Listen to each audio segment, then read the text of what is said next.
அழகாக பாருங்கள், அந்த கருட சேவையும் போது பெருமாள் அந்த மாதிரி 2 இடத்துக்கும் போய் சேவை சாதிச்சுட்டு 3வது இடமாகப்பட்டது தூப்புள் வேதாந்த தேசிகர். பாருங்கோ, அந்த 18 கிலோமீட்டர் தூரத்தில் போகிற வழியிலேயே தேசிகர் அவதார ஸ்தலம்னு பேர்.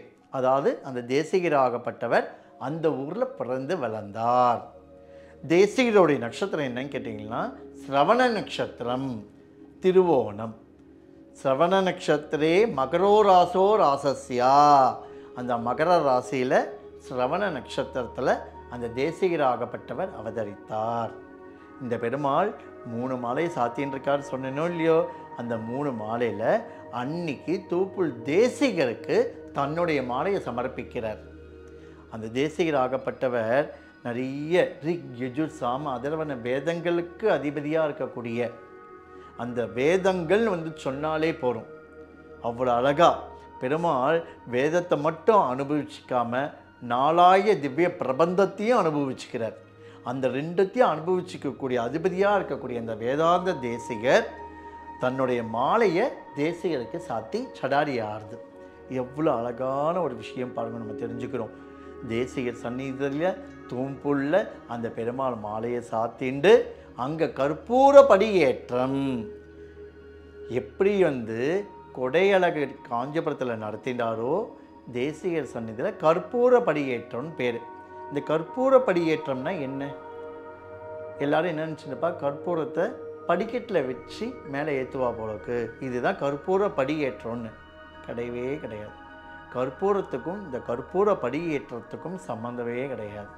கற்பூர படியேற்றம் என்னன்னு சொன்னேன்னு கேட்டிங்கன்னா, ஒரு தங்க வட்டிலில் பச்சை கற்பூரம், ஏலக்காய், கிராம்பு, பன்னீர் ரோஸு, அதுக்கப்புறம் ஜவ்வாது, செண்பகப்பூ, அரளிப்பூ, சாமந்திப்பூ, இது எல்லாத்தையும் ஒரு தங்க வட்டில் எல்லாத்தையும் கலந்துப்பா.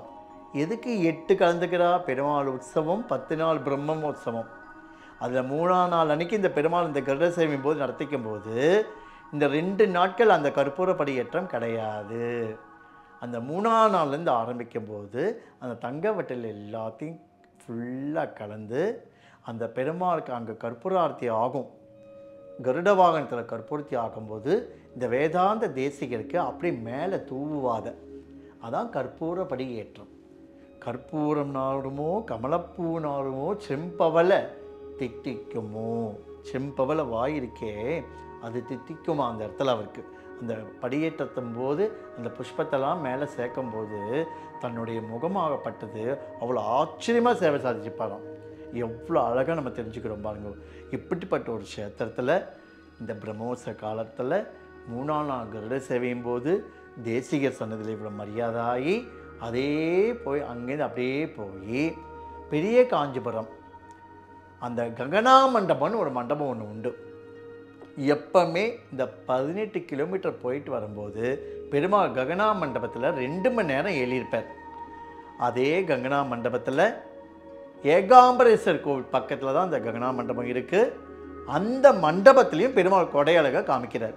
எதுக்காக அந்த இடத்துலையும் கொடையழகை காமிக்கிறோம்? அதாவது பெருமாள் கோபுரவாசலில் கொடையழகை பார்த்தாவா, அதே இந்த ககனா மண்டபத்தில் கொடையழகை பார்க்கும்போது வலது பக்கம் காமாட்சியம்மன், இடது பக்கம் ஏகாம்பரேஸ்வரம், அவருக்கு தன்னுடைய கொடையழகை காமிக்கிறாராம். அதுக்காக தான் இன்றைக்கும் ககனா மண்டபத்தில் அந்த கொடையழகு ஆகப்பட்டது அவ்வளோ அழகாக சேவை சாதிப்பார். அந்த கொடையழகை சாத்தின்ட்டு திருஆலவட்டம் எப்படி பாருங்கோ, நம்ம கோபுரவாசலில் திருஆலவட்டம் கிடையாது, விசிறி கிடையவே கிடையாது. ஆனால் ககனா மண்டபத்தில் பெரிய ஆலவட்டம், அந்த பெரிய ஆலவட்டத்தில் பெருமாளுக்கு 2 பக்கம் சாமரம் வீச, திரு ஆலவட்ட கைங்கரியம் பண்ண, 2 பக்கம் கொடைகள் சூட, பெருமாள் ராஜ நடையோடு அந்த கருட சேவையும் போது நீங்கள் பார்க்கணுமே, நம்ம என்ன சொல்கிறதுனே எண்ணிலடங்காக இருக்குது. ஏன்னா வரதா வரதா வரதா வரதா தான், திருமண பக்கம்லாம் வரதா தான், எல்லா பக்கமும் பேரொருவாரம் தான்.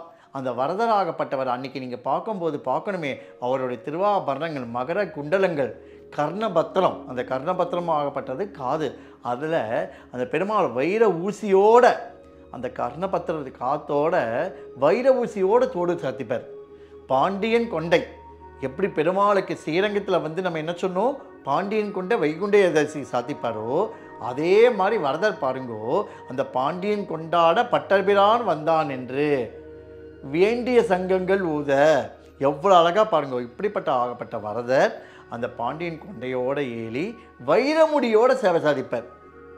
அந்த பெருமாள் வைரமுடியோட சேவை சாதிச்சு திரும்புகால் வரும்போது பெருமாள் ஒரே ஒரு மாலையோட பெருமாள் ஏழ்வார். அப்படியே பெருமாள் ஃபுல்லாக ஏகாந்தமாக ஏழ்ற மாதிரி ஏலி வாகன மண்டபம் விட்டு இறங்கின உடனேயே பெருமாளுக்கு வெறும் ஒரே ஒரு வஸ்திரத்தை சாத்தி, திருவாபரணங்கள்லாம் இல்லாமல் ஒரே ஒரு பட்ரோஸ் மாலை, அந்த மாலையோட பெருமாள் ஏகாந்தத்துக்கு ஏழ்வர். கரெக்டாக பெருமாள் திரும்புகளாகி 2 மணிக்கு வருவர். 3 மணிக்கு வாகனத்துலேருந்து இறங்கி கலைச்சி உள்ள ஆஸ்தானம் போகிறதுக்கு 8 மணி ஆகும்.